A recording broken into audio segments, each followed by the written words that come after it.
দুবছরের জেলবন্দি দশা কাটিয়ে গরু পাচার মামলায় পুজোর আগেই জামিন পেয়েছেন অনুব্রত মণ্ডল। বোলপুরে ফিরে আগের মতো দল সংগঠনের কাজ শুরু করেছেন। দ্বিতীয় দফায় তিনি কতটা সক্রিয় বা তার কি ভূমিকা তা নিয়ে জেলার অন্দরে বিস্তর আলোচনা হয়েছে। তবে মুখ্যমন্ত্রী মমতা বন্দ্যোপাধ্যায় কড়া বার্তা দিয়েছেন, সকলে মিলে একসঙ্গে কাজ করতে হবে, কোথাও কোনো অন্তর্দ্বন্দ্ব বরদাস্ত নয়। এসবের মাঝে নতুন বছরের শুরুতে সুখবর পেলেন অনুব্রত। রাজ্যের গ্রামোন্নয়ন পর্ষদের সভাপতি পদে পুনর্বহাল করা হলো তাকে। এই মর্মে নবান্ন থেকে চিঠি পেয়েছেন বীরভূমের তৃণমূল সভাপতি।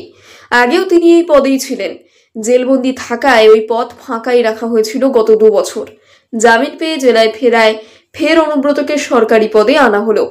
2013 সালে গ্রামোন্নয়ন পর্ষদের সভাপতি পদে অনুব্রত মণ্ডলকে মনোনীত করেছিলেন খোদ মুখ্যমন্ত্রী।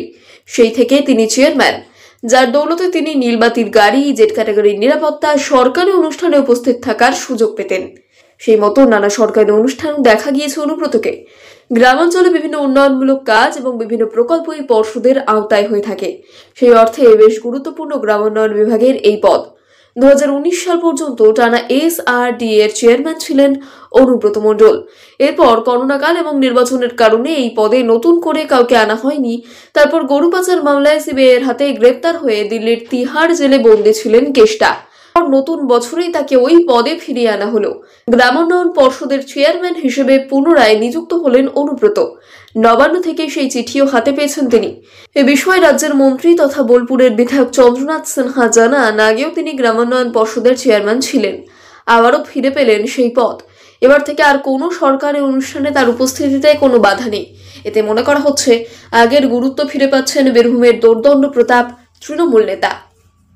2 বছরের জেলবন্দি দশা কাটিয়ে গরু পাচার মামলায় পুজোর আগেই জামিন পেয়েছেন অনুব্রত মণ্ডল।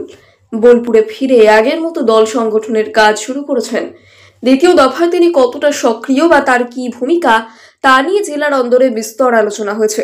তবে মুখ্যমন্ত্রী মমতা বন্দ্যোপাধ্যায় কড়া বার্তা দিয়েছেন, সকলে মিলে একসঙ্গে কাজ করতে হবে, কোথাও কোনো অন্তর্দ্বন্দ্ব বরদাস্ত নয়। এসবের মাঝে নতুন বছরের শুরুতে সুখবর পেলেন অনুব্রত। রাজ্যের গ্রামোন্নয়ন পর্ষদের সভাপতি পদে পুনর্বহাল করা হলো তাকে।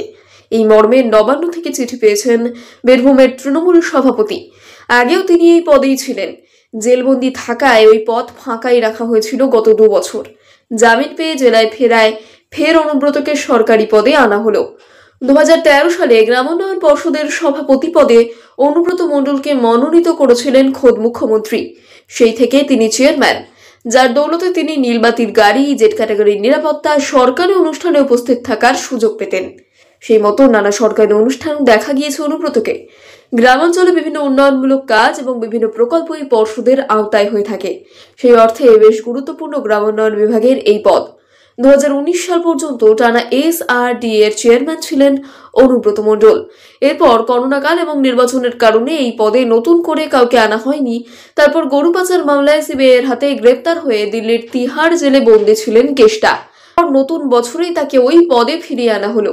গ্রামোন্নয়ন পর্ষদের চেয়ারম্যান হিসেবে পুনরায় নিযুক্ত হলেন অনুব্রত। নবান্ন থেকে সেই চিঠিও হাতে পেয়েছেন তিনি। এ বিষয়ে রাজ্যের মন্ত্রী তথা বোলপুরের বিধায়ক চন্দ্রনাথ সিনহা জানান, আগেও তিনি গ্রামোন্নয়ন পর্ষদের চেয়ারম্যান ছিলেন, আবারও ফিরে পেলেন সেই পদ। এবার থেকে আর কোনো সরকারি অনুষ্ঠানে তার উপস্থিতিতে কোনো বাধা নেই। এতে মনে করা হচ্ছে আগের গুরুত্ব ফিরে পাচ্ছেন বীরভূমের দোর্দণ্ড প্রতাপ তৃণমূল নেতা।